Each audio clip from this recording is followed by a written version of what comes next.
बिस्मिल्लाहिर्रहमानिर्रहीम। अस्सलाम वालेकुम फ्रेंड्स, आज मैं आपके साथ जो है ना कॉन्ट्रासेप्शन की ही कंबाइन हार्मोनल कॉन्ट्रासेप्शन पिल और एमरजेंसी पिल्स के ना CPSP MCQ डिस्कस करूँगी जो कि इंपॉर्टेंट है। ठीक है, उसमें जो है ना मोस्टली जो MCQ आता है ना COCP का, उसका वो मैकेनिज्म ऑफ एक्शन पूछते हैं। ठीक है, तो उसमें मोस्टली होता है कि इनहिबिट करती है ये ओवुलेशन को। ठीक है, और इसकी इफेक्टिवनेस होती है 99% तक। ठीक है, इसके अलावा ये जो है ना एंडोमेट्रियल ओवेरियन कैंसर का रिस्क जो है ना 50% तक रिड्यूस कर देती है। इसके जो साइड इफेक्ट्स उनमें वीनस थ्रोम्बोएम्बोलिज्म का रिस्क होता है, mostly first year of the use में होता है, और रिस्क जो है ना टू यूजर्स के अंदर ट्वाइस हो जाता है। इसके अलावा एक MCQ होता है फैक्टर 5 लीडन का, तो फैक्टर 5 लीडन का 20 टाइम इंक्रीज रिस्क हो जाता है थ्रोम्बोसिस का विद COCP। ठीक है, अगर तो वीनस थ्रोम्बोसिस की बात हो रही हुई तो आपने टाइप ऑफ प्रोजेस्टेरोन को देखना है कि मोस्टली थर्ड और फोर्थ जनरेशन के साथ जो है ना वो वीनस थ्रोम्बोसिस ज़्यादा होता है। और अगर आर्टीरियल थ्रोम्बोसिस की बात हो रही होगी तो आपने डोज ऑफ द ईस्ट्रोजन को देखना है। ठीक है, उसमें मोस्टली ग्रेटर देन 50 माइक्रोग्राम जो है ना वो इंक्रीज रिस्क हो जाता है। ठीक है, उसके बाद ये कुछ MCQ हैं जिसमें उन्होंने रिलेटिव और एब्सोल्यूट कॉन्ट्राइंडिकेशन, इसके ऊपर भी MCQ आ सकते हैं कि ब्रेस्ट फीडिंग 6 वीक से लेकर 6 मंथ तक जो है ना वो रिलेटिव कॉन्ट्राइंडिकेशन है, अलबत्ता less than 6 weeks breast feeding जो है एब्सोल्यूट कॉन्ट्राइंडिकेशन है। पोस्टमार्टम आप जो है ना non breast feeding less than 21 weeks, ये रिलेटिव कॉन्ट्राइंडिकेशन है। इसके अलावा मिग्रेन विदाउट हो रहा रिलेटिव कॉन्ट्राइंडिकेशन है, अलबत्ता मिग्रेन विद हो रहा जो है ना ये एब्सोल्यूट कॉन्ट्राइंडिकेशन है। ठीक है, और लीवर इंजाइम इंड्यूसिंग ड्रग्स जो पेशेंट ले रही हैं, ठीक है, उनके अंदर रिलेटिव कॉन्ट्राइंडिकेशन है COCP की, अलबत्ता जो मलिग्नेंट और बिनाइन हेपेटिक एडिनोमा वो एब्सोल्यूट कॉन्ट्राइंडिकेशन है।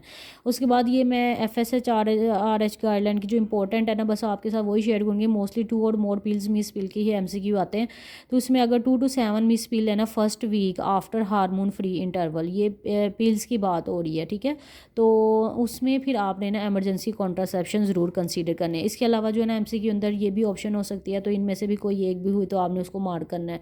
जैसे कि उस पेशेंट कहती है कि मैंने 2 पिल मिस की हैं, तो उसे कहना है कि मोस्ट रिसेंट पिल ले ले अपनी और रिमेनिंग पिल को कंटिन्यू करे, कॉन्डम और सेक्सुअल एब्सटिनेंस करे अंटिल 7 कंसेक्टिव पिल वो ले लेती है, और इसके अलावा फॉलो अप UPT भी करना है। ठीक है, उसके बाद नेक्स्ट अगर तो आपके आया है कि जो 2 to 7 पिल मिस की है उन्होंने, उसने सेकेंड और थर्ड वीक का मतलब है कि उसने 14 से लेकर 28 डेज ऑफ मेंस्ट्रुअल साइकिल जो है ना कोई पिल मिस की है, तो उसमें फिर एमरजेंसी कॉन्ट्रासेप्शन की तो ज़रूरत नहीं होती, जाहिर सी बात है ओवुलेशन तो हो चुकी है। ठीक है, तो उसमें आपने उसको कहना रिसेंट पिल ले ले, रिमेनिंग पिल्स को कंटिन्यू करे, और मोर देन 2 पिल्स अगर उसने मिस की है ना prior to hormone free interval, तो फिर हार्मोन फ्री इंटरवल को मीट कर दे, ये एक एडिशनल पॉइंट है।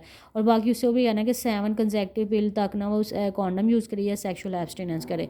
इसके बाद ये एक है कि अगर मोर देन 7 वो कंसेक्टिव पिल्स उसने मिस की ना किसी भी वीक में, तो उसको ज़रूर एमरजेंसी कॉन्ट्रासेप्शन आपने देना। ठीक है, और इसके साथ जो है ना उसको ऐसे मैनेज करना है जैसे न्यू स्टार्ट कॉन्ट्रासेप्शन आप कर रहे हो, और इसके अलावा उसका इमीडिएट UPT भी कर लेना, न्यू COC पैक स्टार्ट करवा देना, और सेक्शुअल एब्सटेनेंस करनी है 7 डेज़ तक, और फॉलो अप UPT भी करना। Thank you.